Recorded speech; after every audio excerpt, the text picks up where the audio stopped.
You should get one. Bro, I keep changing car. That's right. Today we are going to fly the DJI FPV, the brand new drone. We're going to an undisclosed location and we're going to show you how it flies and what's the range and all that kind of stuff.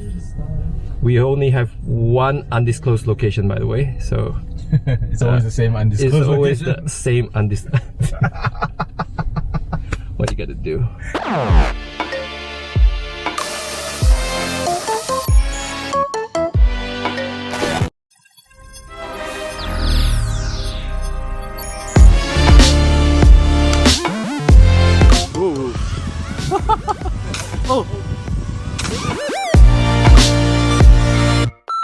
Now, an FPV drone is usually flown by a lot of hobbyists, and it usually requires a certain kind of dedication, knowledge, and skills to fly one. And that's because a typical FPV drone doesn't come pre-built. So to test your dedication and knowledge, you'll have to order the different parts of the aircraft, goggles, batteries, and remote controllers, and you'll have to put it all together yourself. Which is why an FPV pilot is further along on the Darwinian theory of human evolution. Now, let's say you do successfully put it together because maybe you have a PhD in engineering, or maybe you're just a maniac. The next hurdle is that you'll need some skills to fly it because these drones aren't stabilized. Which means in acro mode or manual mode, you'll have to control the throttle, yaw, pitch, and roll all at the same time. And you'll have to enter these minor inputs into your control sticks just to make the drone hover in place. Now, if you do crash a DJI FPV drone, unfortunately you can't repair them immediately on the field, unlike a typical FPV drone that can be patched up with a bunch of spare parts.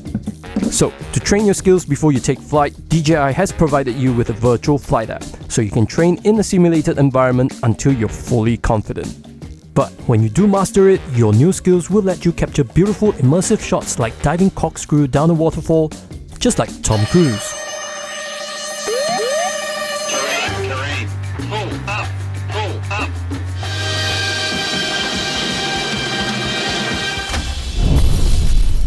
Fortunately, doing a corkscrew dive on an FPV is a lot safer and easier to learn. However, if you're not so keen on putting a lot of time into learning how to fly in manual mode, DJI has two other modes that lets you fly their FPV just like the rest of their stabilized drones. In normal or sports mode, you get to make banking shots just like the ones you see on an FPV freestyle drone. Having the goggles send clean and clear transmission of what's in front of your drone does make it easier for you to fly in tight situations. But it still won't let you do flips, rolls, or dives. Now, if you do get one of these, this is a DJI Motion Controller. This does help you create a little bit of dives in your shots, but it still won't let you go completely freestyle. This thing here does look like a helicopter flight stick.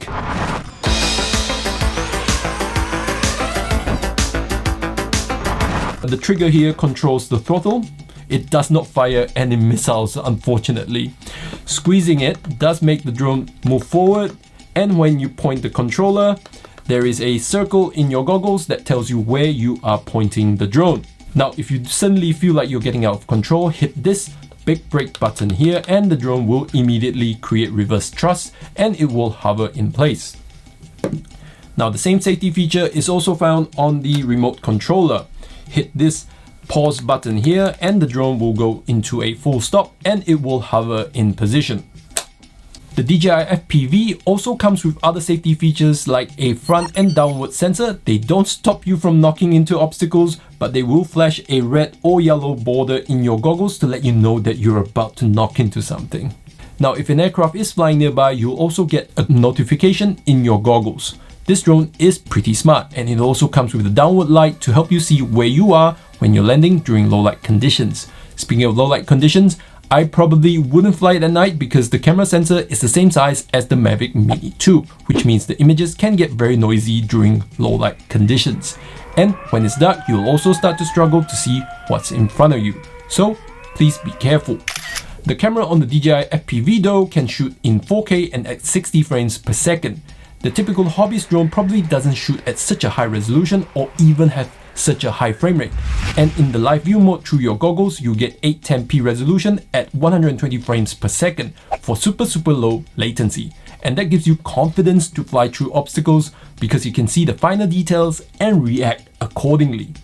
There's also a micro SD card slot on the goggles which also lets you record the flight. So in the event that you do crash your DJI FPV, you'll have that crash on footage.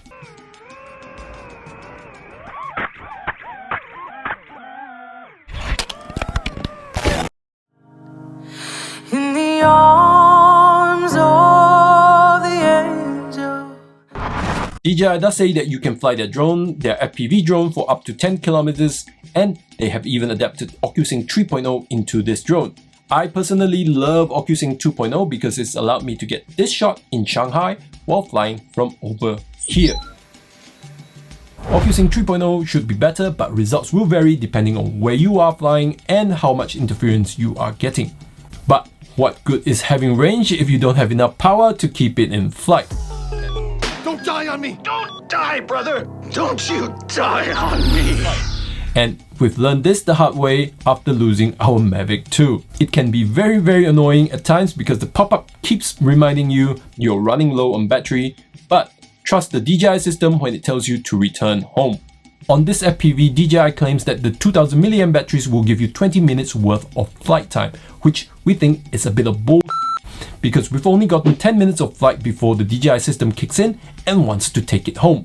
Which means you can't fly too far, and with this kind of drone, you probably shouldn't. Now with the DJI Fly Mode combo, you get 2 additional batteries and a charging station, which should give you a total of 30 minutes worth of flight time. And if you get yourself one of these, a lithium power station, you can keep charging your batteries and continue flying your FPV with your mates the entire day. This power station belongs to Frank, and his drone is the one I crashed into during the intro.